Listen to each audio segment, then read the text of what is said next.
Kisah Rasulullah ketika diganggu dan disakiti Abu Jahal. Sejak munculnya dakwah Islamiyah, Nabi Muhammad SAW kerap dimusuhi, bahkan dilecehkan kaum kafir Quraisy. Adapun kaum Quraisy yang selalu mengganggu Rasulullah saat beliau di rumah adalah Abu Lahab, Al-Hakam bin Abi Al-Ash bin Umayyah, Uqbah bin Abu Mu'aid, Adi bin Hamra As-Sakafi, dan Ibnu Al-Asadi Al-Hazali. Semuanya merupakan tetangga-tetangga beliau. Tak seorang pun di antara mereka yang masuk Islam kecuali Al-Hakam bin Abi Al-Ash. Salah satu tokoh yang paling bejat perlakuannya kepada Rasulullah SAW adalah Abu Jahal, salah satu pemuka Quraisy.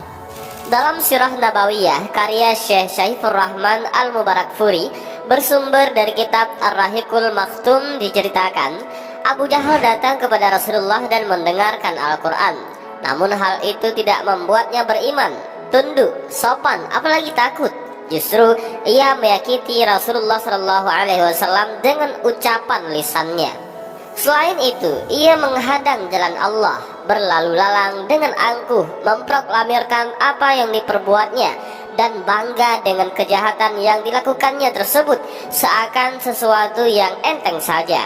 Akibat perbuatannya itu turunlah ayat, dan dia tidak mau membenarkan Rasul dan Al-Quran, dan tidak mau mengerjakan sholat.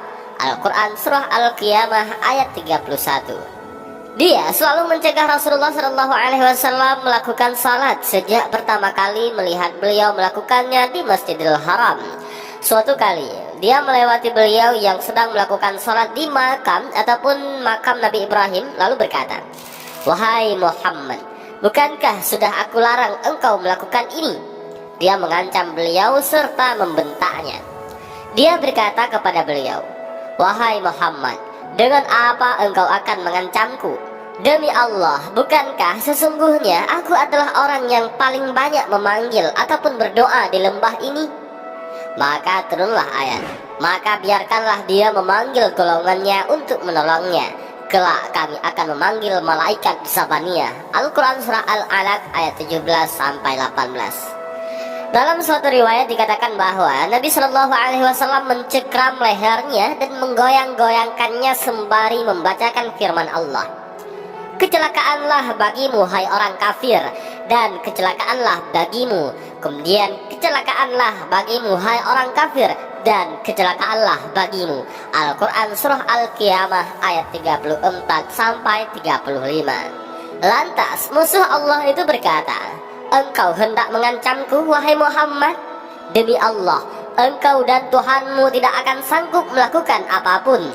Sesungguhnya akulah seperkasa orang yang berjalan di antara dua gunung di Mekah ini."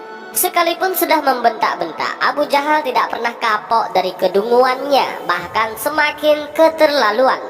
Dari Abu Hurairah, dia berkata, Abu Jahal berkata, "Apakah Muhammad sujud dan menempelkan jidatnya di tanah ataupun salat di depan batang hidung kalian?" Salah seorang menjawab, "Ya, benar." Dia berkata lagi, "Demi Latta dan Uzza, sungguh aku akan menginjak-injak lehernya dan membenamkan mukanya ke tanah." Tak beberapa lama Rasulullah datang lalu melakukan sholat. Abu Jahal sebelumnya menyatakan akan menginjak-injak lehernya, namun sebaliknya yang terjadi sungguh mengagetkan. Dia tidak jadi bergerak maju dan malah menutupi kedua tangannya untuk berlindung. Mereka lalu bertanya, "Wahai Abu Jahal, ada apa gerangan denganmu?" Dia menjawab, "Sesungguhnya ada parit dari api, sesuatu yang menakutkan, dan sayap-sayap yang mengatarai aku dan dia." Kemudian Rasulullah SAW berkata, "Andai dia sedikit lagi mendekat padaku, niscaya tubuhnya akan disambar malaikat dan terkoyak satu persatu." Dan demikianlah gambaran buruknya perlakuan Abu Jahal kepada Rasulullah. Abu Jahal disifati sebagai Fir'aunnya umat ini lantaran kelakuan taghut yang diperlihatkannya. Kematian Abu Jahal tampaknya sejalan dengan perlakuan buruknya ketika hidup di dunia. Dia mati mengenaskan dan terhina di antara kaum kafir Quraisy saat perang Badar.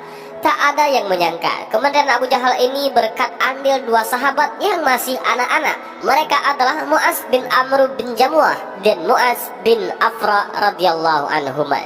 Ketika itu Ibnu Mas'ud mendapati Abu Jahal telah dipukuli dua putra Afra, Mu'awis dan Mu'az, hingga ia menjadi dingin. Ibnu Mas'ud mengambil jenggotnya seraya berkata, "Engkau Abu Jahal?" Maka Abdullah bin Mas'ud membunuhnya. Kemudian mengabarkan kepada Rasulullah bahwa ia telah membunuh musuh Allah itu.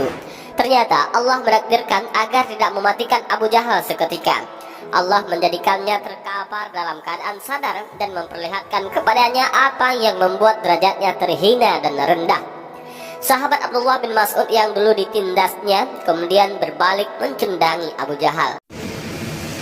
Demikian kisah tentang Abu Jahal ini, semoga dapat memberikan hikmah kepada kita.